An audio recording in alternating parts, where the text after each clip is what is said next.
안녕하십니까. 반갑습니다. 9월 25일 월요일 말씀 되겠습니다. 성경 말씀은 요한복음 10장 19절에서 21절까지입니다. 이 말씀으로 말미암아 유대인 중에 다시 분쟁이 일어나니 그 중에 많은 사람이 말하되 그가 귀신 들려 미쳤거늘 어찌하여 그 말을 듣느냐 하며 어떤 사람은 말하되 이 말은 귀신 들린 자의 말이 아니라 귀신이 맹인의 눈을 뜨게 할 수 있느냐 하더라. 아멘. 요한복음 10장은 선한 목자와 양에 관한 비유의 말씀이 계속되고 있는 가운데 예수님께서 무리들에게 자신이 선한 목자이심과 그리고 아버지 하나님에 대해서 증언하실 때에 오늘 본문에서 분쟁이 났다고 했습니다. 한 부류의 사람들은 저 예수의 말은 귀신 들려 미쳐서 하는 말이다. 아주 몰지각한 그런 반응을 하고 있는가 하면은 한쪽에서는 아니지. 귀신 들린 사람이 어떻게 맹인의 눈을 뜨게 할 수 있느냐. 하나님만이 하실 수 있는 기적을 그들이 믿으면서 결코 귀신 들린 자의 말이 아니다 라고 하는 사람들이 이제 서로 분쟁이 일어나게 되었습니다. 참으로 영적 수준이 한없이 낮은 오늘 이 무리들이 예수님을 향해서 귀신 들린 말이라고 어떻게 이런 말을 할 수 있습니까? 그들은 하나님을 섬기는 백성이라고 하지만은 그들이 자랑하는 아브라함의 자손, 모세의 제자, 율법 이런 것들을 자랑합니다만은 사실상 율법은 영적인 모든 일도 깨닫게 되는 그런 말씀의 본질을 갖고 있지 않습니까? 그런데도 얼마나 말씀에 실천함이 없는 삶인지 그들은 주께서 하시는 말씀을 도무지 육적인 관점으로만 고집하고 영적으로 깨닫지 못하는 아둔한 자들이었습니다. 많은 사람이 말하되 그가 귀신 들렸다. 그러니까 예수님께서 자신이 선한 목자라고 하는 말씀과 내가 목숨을 스스로 버린다는 말씀과 그리고 하나님을 아버지라고 말씀한 데서 여러 가지 그들이 강한 반발을 하게 되었습니다. 그렇지만 한 부류의 사람은 맹인이 눈을 뜨게 된 것은 확실한 것이다. 저 기적은 귀신 들린 자가 할 수가 없고 분명히 하나님의 권능이다 하는 측면에서 예수님을 긍정적으로 생각하려고 한 자들이 있었습니다. 참으로 우리 예수님은 하나님의 아들이시기 때문에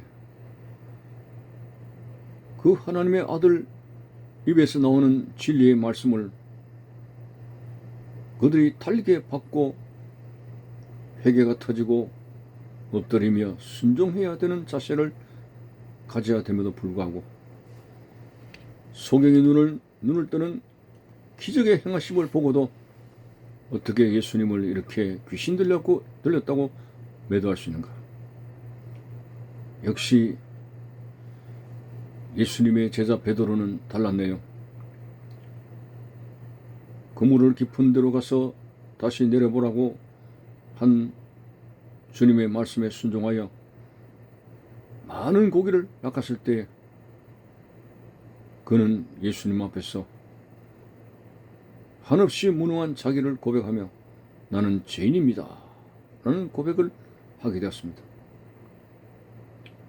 이렇게 기적을 행하신 예수님 앞에 마치 거울로 자기 모습을 보는 듯이 예수님은 베드로를 비추는 영적인 거울이 되어서 자신의 무능함을 깨닫게 되고 구세주 예수님 앞에 무릎을 꿇는, 처음에는 선생이여 하더니 나중에는 주님이라고 호칭을 바꾸는 데서부터 변화가 일어났습니다. 오늘 우리는 우리를 구원하시기 위해서 이 땅에 오신 예수 그리스도, 그분에 대해서 결코 대적자가 되지 말아야 됩니다. 예수님께서 빛으로 이 세상에 왔습니다. 제약된 어둠을 밝히기 위해서 빛으로 오셨습니다마는 어둠이 깨닫지 못하더라. 짙은 죄 속에 묻혀있는 사람들은 깨닫지 못하더라고 했습니다. 이렇게 예수님께서 세상을 구원하시기 위해서 오셨지만은 예수님에게 대적자로서의 생활을 하는 자들이 있었고, 심지어는 제자로서의 자리를 차버리고 은 30냥에 팔아버린 제자도 나타나게 되었습니다.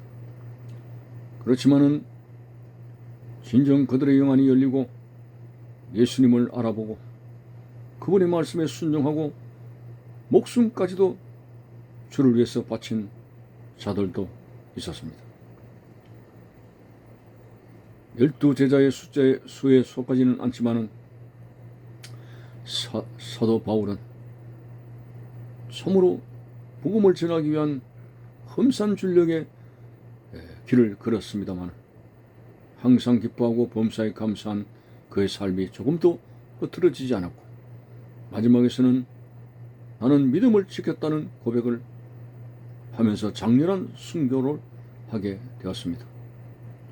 오늘 우리는 주님 앞에 어떤 자로서 살아가야 됩니까? 예수 그리스도를 구주로 고백할 수 있는 영안이 열려야 됩니다. 이를 알게 하신 이는 내 아버지시라고 했으니 내 영안을 여시고 나에게 믿음을 주시는 하나님 앞에, 적어도 나에게 다가오시는 주님 앞에 마음의 문은 내가 열어야 됩니다. 마음의 문을 여는 것은 나의 작업입니다. 문을 열 때에 성령께서 들어오시고 믿음을 더하시고 깨닫게 하시고 이해하게 하시고 주님을 알아보게 하시는 겁니다. 스데반 집사 같은 경우에도 그들의 나사렛 예수 그리스도를 죽이는 대적자로서의 잘못된 모습을 신랄하게 지적하며 그들이 아브라함의 자손이라고 늘 자랑했기 때문에 그들의 조상인 아브라함의 부름받은 그 역사부터 차분하게 설명을 다했습니다만, 나중에는 결국은 길을 틀어막고 이를 갈며 그들의 죄를 지적하는 스데반을 사정없이 돌로 쳐 죽이게 되는 사건까지 발생했습니다. 이렇게 왜 우리가 하나님께로부터 창조받은 피조물로서 하나님의 대적자가 되어야 되느냐? 하나님을 알아보지 못하고 하나님의 대적자로서 버림받은 인생을 길을 걸어가야 되느냐? 그것은 안타까운 일이 아닐 수가 없습니다. 복 있는 사람은 악인의 꾀를 따르지 아니하고 죄인의 길에 서지 아니하고 오직 오만한 자리에 서지 아니하고 진정 하나님 말씀을 즐거워하고 그 말씀을 밤낮으로 묵상하는 자로다 했으니, 오늘 우리는 우리의 복은 주님이십니다. 주님 외에는 나의 복이 없다고 고백한 시편 기자처럼 우리의 진실한 복은 하나님이시고 주님이십니다. 그래서 그 복 있는 사람은 악인의 꾀를 따르지 아니한다는 말씀처럼 진정 하나님의 말씀에 대적자가 되지 말고 하나님 말씀에 순종하여 따르는 자가 되어야 정말 복이 있는 사람이 되는 것입니다. 여러분들은 여러분들이 가지고 있는 조그만한 지식을 가지고 하나님 말씀에 대해서 가타부타 하는 잘못된 교만을 버려야 됩니다. 물론 사탄이 거짓된 것으로 말씀을 가장하고 나타납니다마는 이런 것에서는 분별력을 가집니다마는 진정 하나님 말씀을 우리가 취할 때는 데살로니가 교인처럼 바울이 설교할 때도 인간의 말로 받지 아니하고 하나님 말씀으로 받는 것처럼 오늘 하나님의 말씀 앞에서 달게 받고 주의 말씀이 어찌 그리 단지요 꿀송이처럼 달다는 고백 속에서 말씀 앞에 긍정적인 믿음을 가지고 30배, 60배, 100배의 결실을 얻는 진정한 결신하는 나무가 되시기를 바라는 것입니다. 감사합니다.